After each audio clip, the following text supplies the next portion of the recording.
어떻게 한 주간도 평안하셨습니까? 네. 어떤 글에 보니까 한국인을 고문하는 법이 나왔어요. 첫 번째는 라면을 먹을 때 김치를 못 먹게 한다. 그리고 밥을 먹고 나서는 커피를 못 마시게 한다. 세 번째는 요거트를 먹을 때 뚜껑을 핥지 못하게 한다. 이렇게 해서 나왔습니다. 여러분, 보통 사람이 먹고 싶은데 못 먹게 해봐요. 어때요? 힘들지? 고문같이 먹고 싶은데. 그러면 어떤 현상이 일어납니까? 뭐 드라마 같은 데 보면 이렇게 한쪽에는 천사가 등장해서 먹으면 안 돼, 막 이렇게 얘기하고, 이쪽에서는 좀 악마가 등장해서 먹어도 돼, 막 이래요. 밤에 먹어도 돼, 안 돼요? 막 밤에 막 갑자기 라면이 땡기는 거야. 그러면 막 이쪽에서는 먹으면 안 돼, 막 이러고 있는데, 이쪽에서는 먹어도 돼, 막 이러고 있어. 그런데 이미 우리 손은 뭐 하고 있어요? 열심히 라면을 끓이고 있더라는 거지. 우리가 사람 안에는 항상 이 두 가지 마음이 항상 공존을 합니다. 그런데 오늘 사도 바울도 우리 그리스도인의 마음에는 항상 두 가지 법이 있음을 우리에게 말씀하고 있어요. 그 법이 뭘까? 2절에 있는 말씀 한번 읽어볼까요? 시작. 이는 그리스도 예수 안에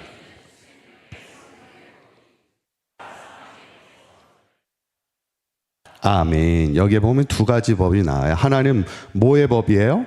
성령의 법이 나오고, 또 하나는 뭐의 법이에요? 죄의 법이 나옵니다. 그런데 이 성령의 법과 죄의 법을 설명하면서 그 특징을 함께 묶어서 단어로 만들었지. 성령의 법의 특징은 뭐예요? 그 성령의 법에는 뭐가 있어요? 생명이 있다는 거예요. 그래서 생명의 성령의 법이 있고, 이 죄의 법의 특징은 뭐예요? 사망입니다. 우리에게 뭘 줘요? 사망을 줘요. 그러니까 성령의 법은 우리에게 생명을 주지만 죄의 법은 우리에게 사망을 주더라는 거예요. 그러니까 결국 오늘 사도 바울은 우리에게, 우리 그리스도인은 어떤 법이 다스리는 삶을 살아야 된다는 거예요. 성령의 법이 다스리는 삶을 살아야 우리가 생명의 인생을 살아가지, 너 아직도 죄가 너를 다스리는 인생을 살아가면 우리는 사망의 인생을 살아갈 수밖에 없다는 거죠. 저는 바라기는 우리 사강교회 모든 성도님들의 삶이 죄의 법이 우리를 다스리는 것이 아니라, 여전히 죄가 우리를 다스리는 삶이 아니라 성령의 법이, 성령이 우리를 다스리는 삶이 되어서 성령이 주시는 생명의 삶을 살아갈 수 있기를 간절히 축원합니다. 그런데 오늘 본문에 보면 다시 한번 2절을 보시면, 이 생명의 성령의 법이 죄와 사망의 법에서 너를 뭐 하였음이라? 해방하였다, 이렇게 얘기하는 거예요. 해방이 뭐예요? 우리가 얽매이는 거로부터 우리에게 자유함을 누리게 한다는 겁니다. 그게 성령의 법이 아주 중요한 역할이에요. 예를 들어 이런 거죠. 뭐 우리가 그 아이들을 이렇게 키우다 보면, 아이들이 어렸을 때는 부모님이 나간다 그러면 쫓아나가요, 안 쫓아나가요? 어렸을 때는 부모님이 나간다 그러면 열심히 쫓아갑니다. 마트에 가면은 마트에 가서 이거 사달라, 저거 사달라 이렇게 하면서 쫓아가고, 또 음식점에 가면은 이거 먹고 싶다, 저거 먹고 싶다 뭐 이러면서 이제 쫓아가게 돼요. 그러다가 조금만 커면 부모님이 나갈 때 쫓아가요, 안 쫓아가요? 안 쫓아갑니다. 뭐라 그래요? 잘 다녀오세요, 이래. 가급적이면 오래 있다 오세요, 그러죠. 왜 그럴까요? 이제 지가 좀 크면 이제 더 이상 부모의 간섭을 받고 싶지 않은 거예요. 부모의 다스림을 받고 싶지 않아. 이게 어쩌면 인간의 본성입니다. 우리가 나이가 들고 이제 사회적인 어떤 경험과 연륜이 있으면요, 우리 그리스도인들도 더 이상 하나님의 간섭을 받기 싫어. 그냥 내 마음대로 살고 싶지, 내 생각대로, 내 욕심대로 살고 싶지. 성령의 다스림? 뭔 성령의 다스림이야. 그냥 내가 하고 싶은 대로 살고 싶은 게 우리 인간의 마음이지. 근데 문제는 뭐예요? 내가 내 삶을 다스리기 시작하면서 뭐가 찾아온다 그랬어요? 사망이. 이 죄의 법이 우리를 찾아오면서 죄가 우리의 삶을 올가매기 시작하는 거예요. 죄가 마치 멍해가 되어서 우리의 삶을 지배하게 되더라는 거예요. 그런데 이 죄가 우리의 삶을 지배하게 될 때 이 죄에서 해방되는 방법이 뭐라는 거예요? 뭐가 찾아와야 돼? 성령의 법이 우리 가운데 찾아와. 성령이 법임, 성령만이 우리를 죄의 법에서 해방시켜 줄 수 있다는 거예요. 그러니까 우리가 인생을 살면서 내가 이렇게 살면 안 되는데, 이렇게 살면 안 되는데, 더 이상 이렇게 세상의 죄 가운데 살면 안 되는, 이것을 벗어나는 방법은 내 의지로 벗어날 수 있는 게 아니라는 거예요. 성령의 법이 우리를 다스릴 때, 성령이 우리를 다스려 주실 때, 우리가 그 안에 주님의 성령의 법이 죄의 사망의 법을 해방시켜 주시고 참 생명과 참 자유의 삶을 살아가게 된다는 거예요. 저는 바라기는 우리 사강교회 모든 성도님들이 더 이상 죄와 사망의 법이 우리를 다스리는 인생이 되지 마시고 생명의 성령의 법이 다스리는 삶이 되어서 우리의 삶이 진정한 생명과 평안의 삶을 살아갈 수 있는 저와 여러분들의 삶이 되시기를 간절히 축원합니다. 그렇다면 어떻게 해야 성령의 생명의 성령의 법이 우리를 다스리는 삶을 살아갈 수 있을까? 오늘 이 말씀을 함께 나누며 함께 은혜를 나누고자 합니다. 첫 번째로 생명의 성령의 법이 우리를 다스리는 삶이 되기 위해서는 성령을 따르는 자 되어야 합니다. 한번 따라해 보실까요? 성령을 따르는 자 되어야 합니다. 아멘. 제가 어떤 글을 보니까 사람의 말을 보면 그 사람의 인성이 보인대요. 뭐가 보인다고요? 인성. 그래서 예를 들어 어떤 일이 있냐면 말이 긴 사람이 있어. 말이 긴 사람이 있죠. 잘 모르시나요? 같은 말도 이렇게 길게 하는 분이 있어. 그리고 막 쉼표가 없어. 그냥 계속 얘기하는 분이 있어. 그런데 말이 긴 사람은, 그 책에 의하면 말이 긴 사람은 외로운 사람이래요. 그럼 말이 긴 사람의 말을 끊어야 돼요? 계속 들어줘야 돼요? 이게 제일 어려워. 저도 목회를 하면서 신방을 이렇게 갔을 때 말이 긴 분이 많지는 않은데 가끔 있어요. 제가 역대 제일 많이, 저도 얘기를 오래 듣는 걸 좀 힘들어합니다. 이렇게 이렇게 그냥 짧게 명료하게 듣는 걸 좋아하지 막 이렇게 길게, 결국에는 한 문장인데 이거를 막 1시간씩 막 얘기하는 분이 있어. 근데 이거를 사실은 어떻게 해야 돼? 들어줘야지. 왜 그래요? 외로운 사람이래. 말이 긴 사람은 외로운 사람. 그러니까 다 100% 그럴 수는 없는데 어떤 이분은 이렇게 얘기를 하더라고요. 두 번째가 뭐냐면 남을 욕하기 좋아하는 사람. 뭐 그냥 말만 하면 그냥 상대방 막 욕하고 막 이렇게 비방하기 좋아하는 사람. 이런 사람은 어떤 사람이냐면 자신의 인생이 초라한 인생이라는 거예요. 그러니까 내 삶이 초라하다 보면 자꾸 남을 비방하게 되고 욕하게 된다는 거예요. 그러니까 어떻게 보면 불쌍한 사람이죠. 남을 욕하며 살아가는 사람 자체가 이미 불쌍한 사람이고. 마지막 세 번째는 뭐냐면 과장을 자주 하는 사람. 같은 말도 되게 이렇게 과장하며 말하기 좋아하는 사람. 이런 사람은 사실상은 자신감이 없는 사람이라는 거예요. 그러니까 사실 자신감이 있는 사람은 그렇게 과장하면서 얘기할 필요가 없다는 거죠. 저는 이 글을 보면서 우리 그리스도인들도 우리의 삶이 정말 성령이 다스리는 삶인지 아니면 죄가 다스리는 삶인지 뭘 보면 알 수 있을까요? 말을 보면 알 수 있어. 그 말이, 성령이 주시는 말은 어떤 말일까요? 당연히 사람을 살리는 말이 되겠지. 생명의 말이 되겠지. 그런데 죄의 말, 죄의 다스림을 받는 사람의 말의 특징은 뭐겠어? 그 특징이 사망이잖아. 사람을 죽이는 말을 하지. 사람을 비방하는 말을 하고. 여러분, 우리가 생명의 말을 할 줄 아는 그런 성령의 법이 우리를 다스리는 삶이 돼야 돼요. 그러려면 어떻게 해야 돼요? 무엇보다도 성령을 따르는 자가 돼야 된다는 거예요. 그러면 우리가 어떻게 해야 성령을 따르는 자의 삶을 살아갈 수 있을까? 오늘 사도 바울은 이렇게 말하고 있습니다. 13절에 있는 말씀 한번 읽어봅니다. 시작. 너희가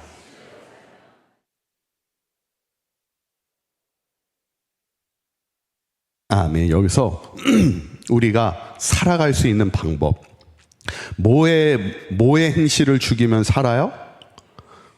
영으로서 몸의 행실을 죽이면 살리라는 거예요. 여러분, 우리가 성령을 따르며 살아가기 위해서는 무엇을 해야 되냐? 성령이 제일 싫어하는 게 뭐예요? 죄입니다. 죄. 우리 안에 있는 죄를 먼저 죽여야 된다는 거예요.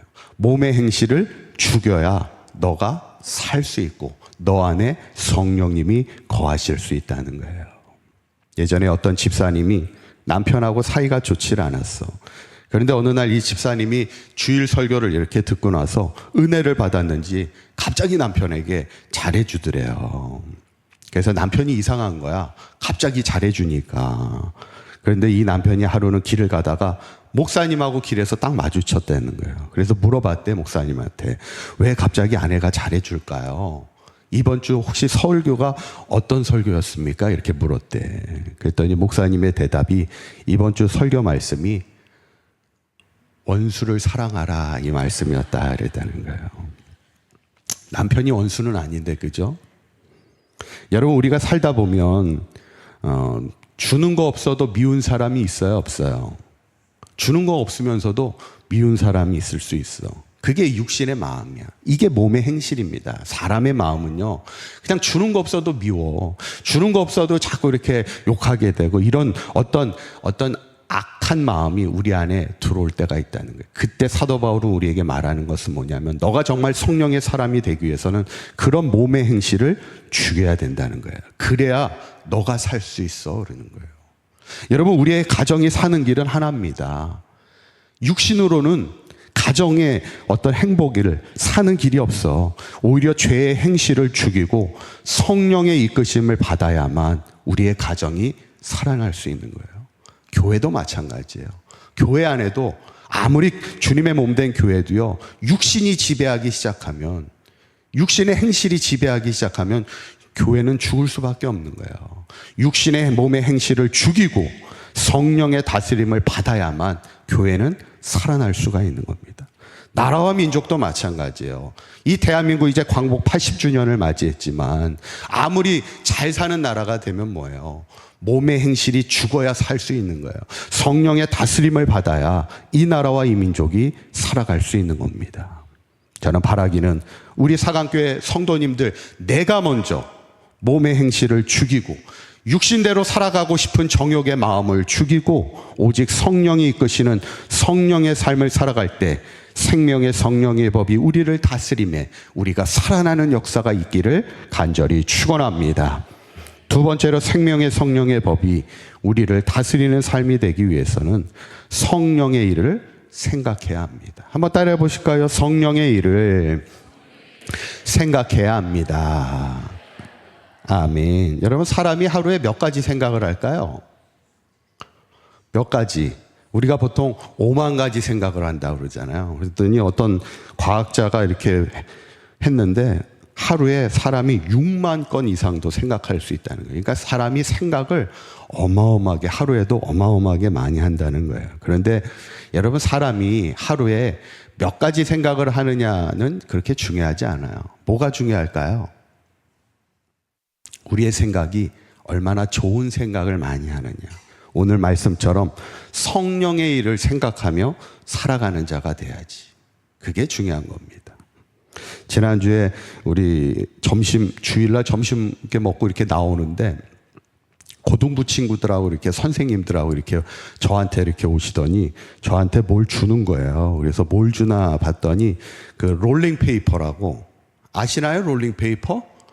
이렇게 큰 종이에다가 아이들하고 선생님들이 이렇게 저한테 간단한 메시지를 자신의 사진도 이렇게 붙여가면서 메시지를 이렇게 쓴 그 롤링페이퍼를 저한테, 아마 수련회 가서 그거를 써온 것 같아요. 그래서 저한테 그 롤링페이퍼를 주는데 제가 그렇게 편지 내용을 이렇게 보는데 참 감사한 게, 어떤 아이는 저한테 이렇게 얘기했어요. 목사님, 매주 감격 가득한 예배해 주셔서 감사합니다. 이렇게 했어.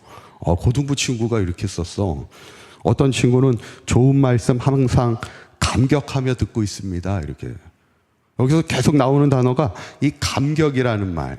이런 말을, 어떻게 이런 말을 쓸 수 있었을까 이렇게 생각을 하면서, 그런 말 들으니까 기분이 좋아요, 안 좋아요? 기분이 좋지. 그러면서 이제 제가 드는 생각이, 이걸 누가 만들 생각을 했을까, 이런 생각도 해봤습니다. 여러분, 작은 생각 하나가요, 누군가를 살릴 수도 있는 거예요. 근데 작은 생각 하나가 누군가를 죽일 수도 있습니다.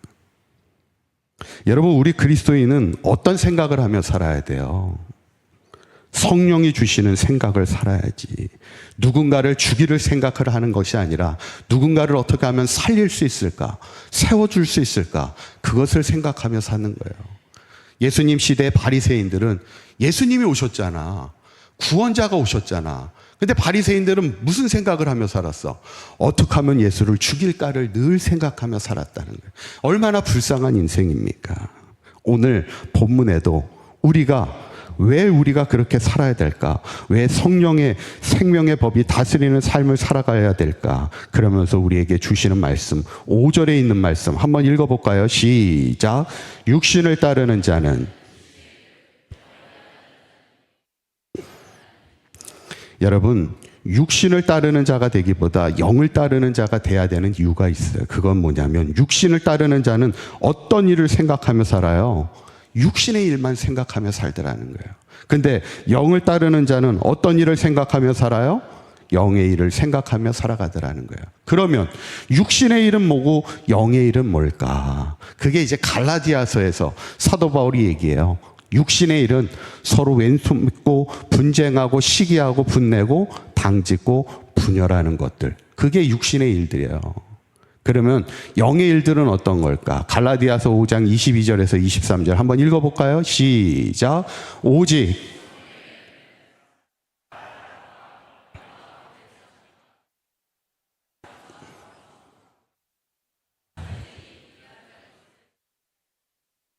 아멘. 성령의 일들은 결국 성령의 뭐예요? 열매들입니다. 여기 나오면 9가지 열매인데 그 중에 핵심 열매가 뭐예요? 성령의 열매의 핵심은 사랑입니다. 결국 사랑. 그래서 성령의 법에 다스림을 받는 사람은 어떤 걸 생각하며 살아요? 사랑의 생각을 하며 사는 거예요. 어떻게 내가 그 사람을 사랑해 줄 수 있을까? 내가 어떻게 하면 그 사람을 용서해 줄 수 있을까? 내가 어떻게 하면 그 사람과 하나 되어 살아갈 수 있을까를 늘 생각하는 거예요. 그래서 성령의 사람은 항상 기도할 수밖에 없어. 왜? 육신의 마음은 때로는 미워하고 싶고 복수하고 싶은 게 육신의 마음이지만 성령을 따르는 자는 사랑의 마음을 가지고 그 마음을 생각하며 살아가야 된다며. 그럼 매일 뭐라고 기도해야 돼요? 성령님, 오늘도 제 마음을, 제 생각을 다스려 주옵소서. 육신의 지배받는 삶이 아니라 성령의 다스림을 받는 삶이 되도록 우리가 기도하며 살아야지. 저는 바라기는 우리 사강교회 모든 성도님들의 삶이 육신의 일을 생각하며 살아가는 자가 아닌 성령의 일을 생각하며 늘 성령의 생명의 법이 우리를 다스리는 생명의 삶을 살아갈 수 있기를 간절히 축원합니다. 마지막 세 번째는 생명의 성령의 법이 다스리는 삶은 생명과 평안의 삶을 살아가는 것입니다. 한번 따라해 보실까요? 생명과 평안의 삶을 살아갑니다. 아멘. 예전에 어떤 할머니 권사님이 계셨는데 이분이 항상 이렇게 표정을 보면 항상 표정이 밝고 평안하셔. 정말 미워할 사람이 없는 그런 얼굴 표정이셔. 그래서 전도사님이 물어봤대요. 권사님은 혹시 미운 사람이 안 계십니까? 이렇게 물어봤대. 그랬더니 그 권사님이 나는 미운 사람 없어. 그렇게 대답하더래. 그래서 이 전사님이 아니 그게 어떻게 가능하세요? 어떻게 미운 사람이 한 사람도 없을 수 있어요? 이렇게 물어봤더니 그 할머니 권사님이 이렇게 대답했대요. 미운 사람이 있었는데 지금은 다 죽었어. 이렇게 얘기했더래. 여러분 사람의 마음에 미운 사람만 가득하면 어때요? 그 마음에 평안할 수 있을까요? 없을까요? 평안할 수 없어. 가정에 가도 미운 사람, 교회 가도 미운 사람, 동네에 나가도 미운 사람만 있으면 그 사람의 마음에는 평안이 절대 있을 수 없어요. 그런데 우리의 마음에 사랑의 마음이 가득하면 가정에서나 교회에서나 이웃들 간에나 사랑의 마음이 가득하면 그 삶은 평안함의 삶을 살아가는 거예요. 그래서 오늘 우리에게 성령을 따르면 성령이 주시는 생각을 하고 성령의 법이 다스리는 삶을 살아가는 중요한 이유가 있다는 거예요. 6절에 있는 말씀 한번 읽어볼까요? 시작. 육신의 생각은 아멘. 육신의 생각은 뭐예요? 사망이지만 영의 생각은 뭐예요? 생명과 평안이라는 거예요. 그러니까 우리가 결국에는 성령을 따라 살아가며 성령이 주시는 성령의 일들을 생각하며 살아가면은 결국 우리의 마음에 생명과 평안의 삶을 살아갈 수 있다는 거예요. 그러나 우리가 성령의 생명의 생각을 하지 못하고 자꾸 육신의 생각을 하게 되면 결국 그 인생은 사망으로 끝난다는 거죠. 그 대표적인 예가 누구냐면 사울과 다윗입니다. 여러분, 사울왕은 한평생 어떤 생각만 하고 살았어요?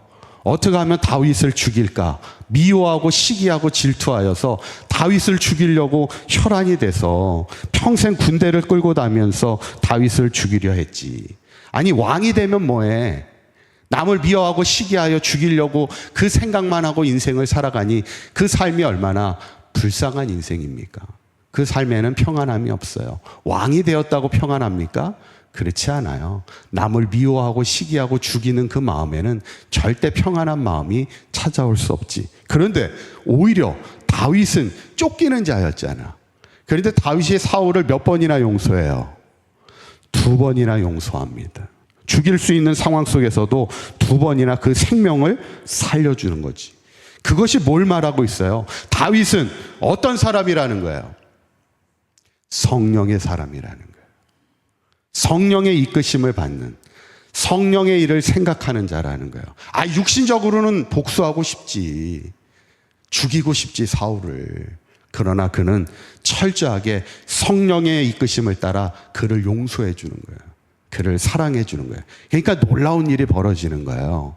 여러분, 사울이 찬송합니까? 다윗이 찬송합니까? 다윗이 찬송하는 거예요. 시편에 보면 다윗의 많은 찬송들이 나오는데 언제 찬송해요? 오히려 대적들로부터 쫓김을 받고 있을 때 오히려 하나님을 찬송합니다. 그게 어떻게 가능해요? 그는 성령의 다스림을 받을 때 성령님이 그 안에 평안을 주시는 거예요. 생명을 주시는 거예요. 그러니까 쫓기는 상황 속에서도 하나님을 찬송하며 살아가는 것이 다윗의 인생이더라는 거예요. 저는 바라기는 우리 사강교회 모든 성도님들도 죄의 법이 우리를 다스리는 삶이 아닌 성령이 우리를 다스리는 삶이 되실 때 성령님이 주시는 생명과 평안의 삶을 살아갈 수 있는 저와 여러분들의 삶이 되시기를 간절히 축원합니다. 이제 말씀을 정리합니다. 오늘 본문의 마지막 결론은 9절에 있는 말씀이에요. 한번 9절에 있는 말씀 읽어볼까요? 시작. 만일 너희 속에